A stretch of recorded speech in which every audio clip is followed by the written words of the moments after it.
Muchas gracias por la invitación. Bueno, como dices tú, la verdad es que las regiones y nuestras regiones están asumiendo, digamos, un rol protagónico en la convención. Bueno, ayer no se podía pedir más, era lo que estaba programado, elegir la mesa que preside con su presidente, vicepresidente, pero ya hoy comienza a delinear la forma en que va a trabajar esta convención constitucional. Escuchaba en la mañana a Elisa Lonconao, que manifestaba la posibilidad, Loncón digo, la posibilidad de traer a la Araucanía a los 155 constituyentes. A juicio suyo es un gran desafío, naturalmente, para dar a conocer la realidad que tiene esta Araucanía. Claro, sí, es un desafío, sobre todo desde el punto de vista logístico. Tiene que ver con el tema sanitario por un lado y por el tema también de la cantidad de recursos, de fondos que tenga la convención para realizar distintas actividades, pero va muy en la línea de lo que Elisa Loncón y otros constituyentes han ido señalando desde antes de salir elegidos, de que quieren acercar un poco este proceso constituyente a la ciudadanía y además sacarlo un poco de Santiago, acercarlo a las regiones. Ahora, la gente se pregunta qué significa construir una nueva constitución. En definitiva, es hacer reformas legales, es establecer un nuevo marco general, porque si fuera así, cambios cosméticos, por así decirlo, no era necesario haber hecho todo este trámite que estamos llevando adelante. A lo mejor con reformas habría sido. Lo que estamos haciendo es una nueva Carta Magna, Rodolfo. Así es. Bueno, yo creo que el tema del proceso constituyente actual es tanto de forma como de fondo. Por un lado, se trata de darle más legitimidad al sistema político a través de un proceso que, como hemos visto, ha sido participativo. Ha habido un plebiscito, ha habido elecciones para elegir a los constituyentes que van a redactar la Constitución. Eso le da, digamos, una legitimidad a la Constitución y por ende al sistema político que la Constitución anterior no tenía. Eso por el lado digamos, de las formas y por el lado del fondo, además, dada, digamos, la conformación de la convención y además desde ayer quiénes van a ser quienes presidan el órgano, la verdad es que pueden haber algunos cambios de fondo bastante importantes que podrían, digamos, ser una especie de momento o de hito histórico respecto a qué cosas, digamos, van a estar ordenando el país, qué tipo de derechos van a estar, digamos, defendidos al nivel más alto del punto de vista legal y además cómo se va a estar distribuyendo el poder. Entonces yo creo que es un cambio tanto de forma, en términos, por ejemplo, de legitimidad, de cómo se llega al poder y cómo se distribuye, y de fondo porque además se va probablemente a redefinir muchas cosas del punto de vista político y del punto de vista, por ejemplo, que es lo que le importa mucho a la gente, de las políticas sociales. Rodolfo, mirando al mundo respecto de lo que significa construir una nueva constitución, hay casos en el mundo en que, llevando adelante todo este trabajo constituyente, esta convención constitucional, finalmente el producto que ellos entreguen sea rechazado por el país. Bueno, ahí el diseño en que se está haciendo este proceso es bastante único y está bastante bien definido todos los pasos. A mí, como ejemplo de un caso no exitoso en que se hace todo el proceso, se redacta un texto y al final no resulta en básicamente nada, es el caso islandés. Ahí, digamos, se armó una convención además con representantes de distintos sectores, bien representativa. Ellos elaboraron un texto, pero en ninguna parte, digamos, del proceso decía que este texto iba a ser adoptado, no era un proceso vinculante, digamos, que era un proceso que debía ser respetado, digamos, una vez que se redactara esa nueva constitución. En ese sentido, ese es un ejemplo de proceso constituyente participativo, pero al mismo tiempo que no tuvo los efectos, no fue implementado finalmente. En el caso chileno, todo esto está, digamos, desde las reformas constitucionales de la Constitución actual que empezaron el proceso incluido y por lo tanto es distinto a eso. Obviamente, en el caso chileno, eso sí, como decía antes, está todo muy bien delineado, y lo que podría pasar eventualmente es que, dependiendo del contenido del texto, quizá haya suficiente gente que no esté de acuerdo con él, y como hay un plebiscito de salida que es vinculante y que además va a ser con voto obligatorio, ahí puede ser que se rechace este texto y que nos quedemos con la Constitución actual. Ayer estuvimos en algún momento con la incertidumbre si se instalaba o no este equipo de trabajo. Y comenzaron inmediatamente a aparecer algunos ejemplos. Se hablaba, por ejemplo, de Ecuador, que entiendo no se pudo instalar inmediatamente, pasaron algún tiempo posterior. ¿Estuvo en peligro eso, Rodolfo, o sencillamente fue una situación que se esperaba pudiese generarse? Bueno, yo creo que pensando además en el origen de este proceso constituyente, que es un resultado directo, digamos, del estallido social, sin estallido social no habría habido proceso constituyente, no es sorpresa que hubieran habido manifestaciones.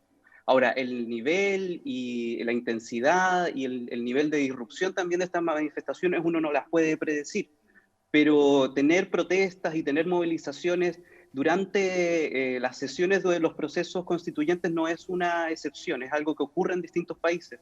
Si mal no recuerdo, por ejemplo, en el caso boliviano, hubo protestas cuando se trató de comenzar la Asamblea Constituyente allá, y además incluso hubo fallecidos. En ese sentido, tener protestas no es sorpresa.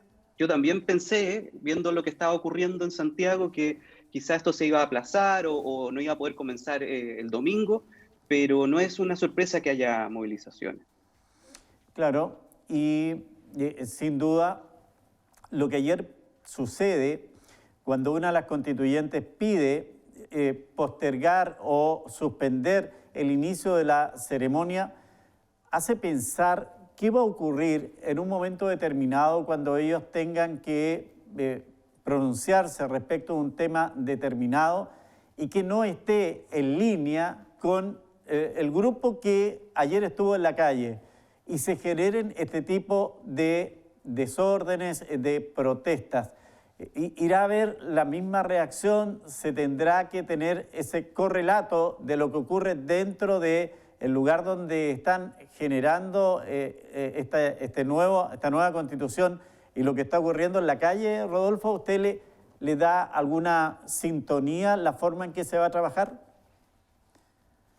Sí, yo creo que van a haber definitivamente otros momentos, otras instancias en las cuales vamos a ver constituyentes muy alineados con lo que ocurre en la calle, y en algunos casos probablemente queriendo participar de las manifestaciones.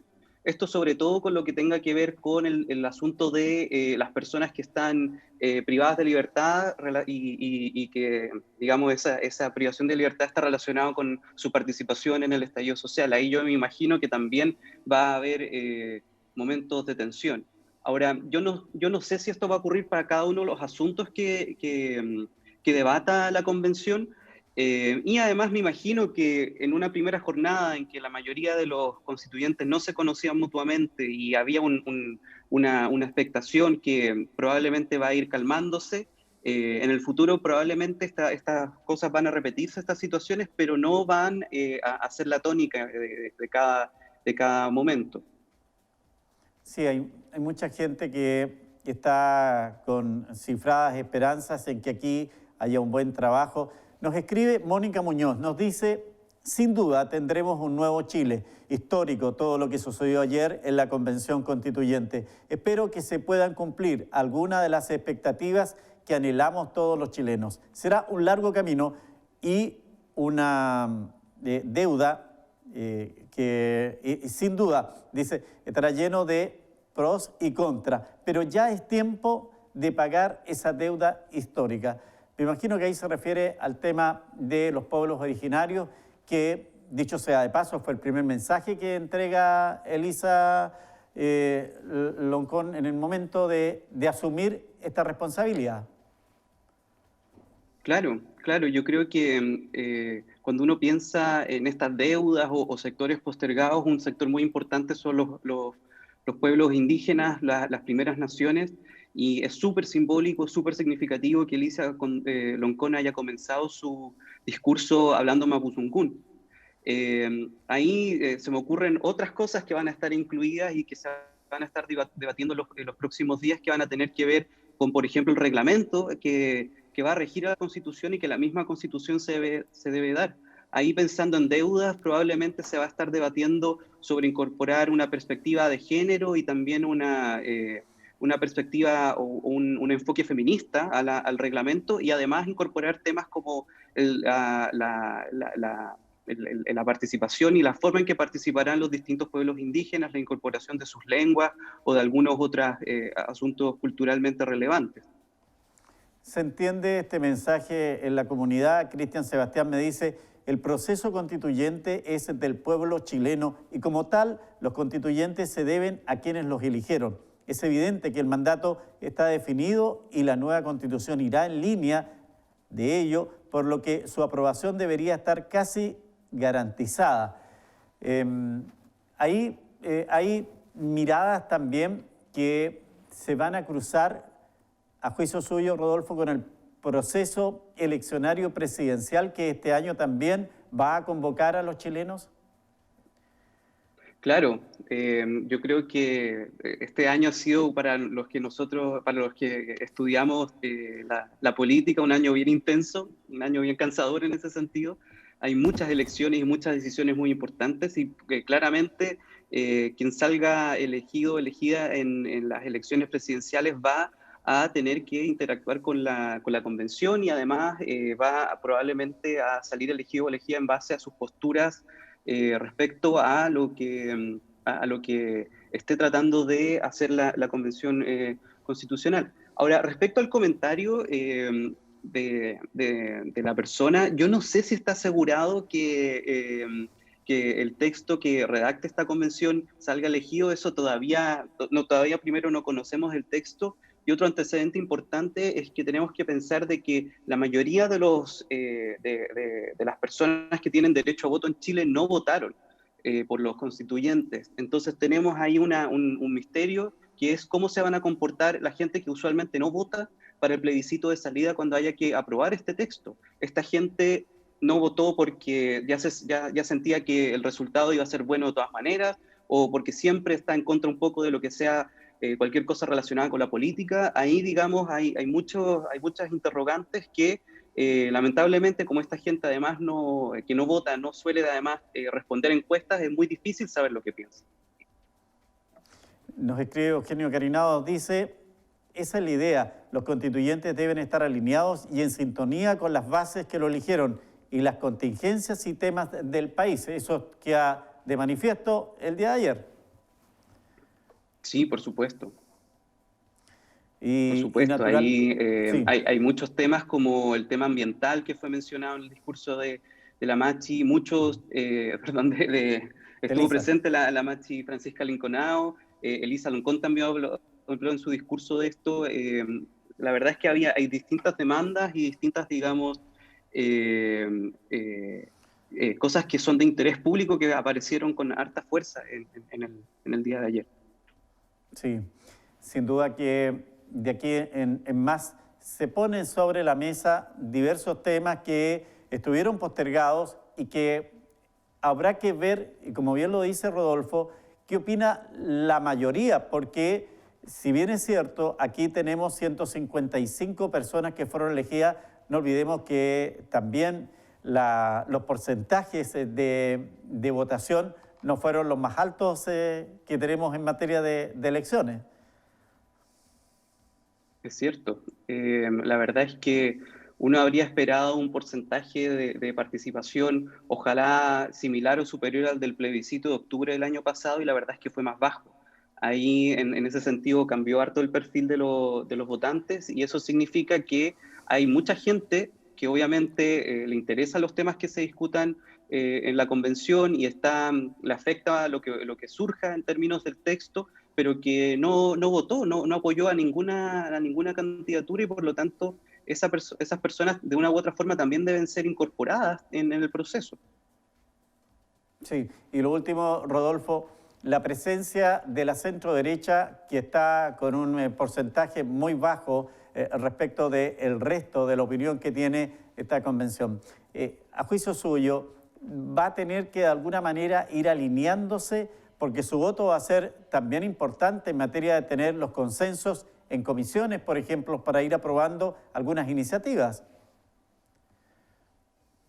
Claro, yo creo que eso va a depender mucho de hasta qué punto trate la centroderecha de generar alianzas o de generar acuerdos con ciertos sectores, por ejemplo, del centro, más moderados. Obviamente estas son alianzas o acuerdos que van a depender de cada tema. No creo que sean coaliciones muy permanentes, van a depender de cada asunto que se esté conversando, debatiendo. Pero si no lo hace, la verdad es que va a tener un rol bastante pequeño en la discusión. Sí, claro, ya nos dimos cuenta que el piso mínimo que tienen la centroizquierda es 78 votos en promedio y 34, estamos hablando de números en general, tiene la centroderecha, entonces está doblada en opinión y votos, así es que es poco lo que podría hacer si es que no toma decisiones de ir decidiéndose por una u otra alternativa. No quiero decir que eso sea una alianza política, pero sí de mirada, porque hay temas que son transversales. Lo decía Elisa, a nivel nacional, por ejemplo, el tema de la descentralización. Eso es de centro, derecha, izquierda y de todos lados. Se está reclamando lo mismo en este país y en eso evidentemente no va a haber, me imagino, mayor discusión. Claro, en ciencia política hablamos de que hay asuntos que generan divisiones en la opinión pública y generan divisiones entre sectores políticos. Y eso tiene que ver, por ejemplo, con los impuestos, con, por ejemplo, el rol del Estado en la sociedad, etcétera. Pero hay otros asuntos que son reconocidos como asuntos que todo el mundo está de acuerdo de un punto u otro, de alguna u otra forma. Como, por ejemplo, lo que mencionas tú, y también otros temas como, no sé, los derechos de los niños. Todos estamos a favor de los derechos de los niños o a favor, por ejemplo, de la descentralización o de que la economía crezca. Ahora, la manera específica en que nosotros queremos materializar, por ejemplo, que los niños tengan derechos o que el país vaya creciendo económicamente, eso, digamos, esos detalles generan algunas divisiones.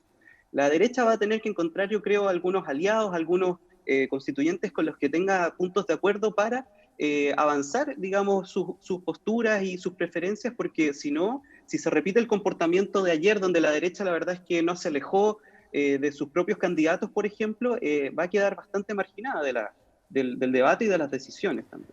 De esa manera perdió toda posibilidad de tener algún apoyo, tanto en la presidencia como en la vicepresidencia, porque las dos elecciones fue derrotada. Cristian Sebastián me dice, en general, quienes no votaron son básicamente de pensamientos más progresistas, justamente por tener un marco regulador vigente que no los representa en su indiferencia.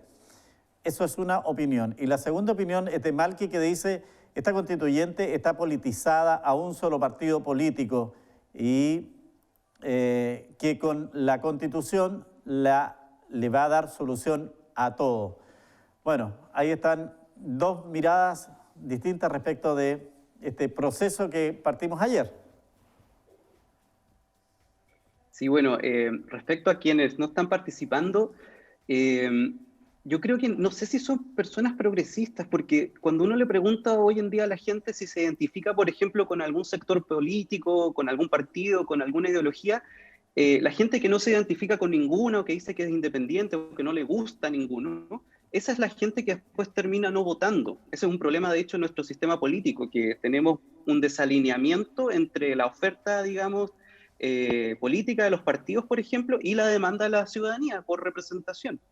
Y respecto al segundo punto, ayer, digamos, se llegaron a acuerdos entre, por ejemplo, la izquierda de Apruebo Dignidad, de la Lista del Pueblo, algunos sectores de Unidad Constituyente como el Partido Socialista respecto a la presidencia y la vicepresidencia, pero en otros puntos, más adelante, cuando estemos hablando de detalles, de algunos derechos, de cómo, por ejemplo, debería redefinirse la presidencia o el ejecutivo, yo creo que ahí vamos a encontrar hartas diferencias. Y en ese sentido no hay un solo partido que esté, digamos, con la mayoría o hay un solo sector que esté opinando. Yo creo que en las próximas semanas y en los próximos meses vamos a ver bastante variedad de opiniones y bastantes conflictos dentro incluso de los sectores que votaron en bloque, por ejemplo, por Loncón y por Jaime Baza. Que no fue fácil encontrar también los consensos. Recordemos que tuvo que haber espacio entre una y otra votación para precisamente buscar los votos que faltaban para dar mayoría a un sector u a otro. Claro, claro. Yo creo que ahí, sobre todo en la elección de la vicepresidencia, cuando salió Jaime Baza, como dices tú, no fue un proceso automático, se requirieron varias vueltas y ese tipo de conversaciones vamos a, yo creo que observarlas en varios asuntos que son importantes para la ciudadanía. Perfecto. Rodolfo, agradecer el tiempo, la disposición para conversar de este tema que me imagino a usted le apasiona, evidentemente. Muchísimo, sí. Y claro, y a la gente también quería conocer opinión de académicos, de especialistas locales, frente a un tema que es nacional, pero evidentemente nosotros también tenemos algo más que decir sobre esta nueva Constitución. Muchas gracias, Rodolfo, por su tiempo. No, muchas gracias por la invitación e insistir que la región va a tener un rol protagónico en esta convención. Así lo esperamos. Que le vaya bien. Buenas tardes. Buenas tardes.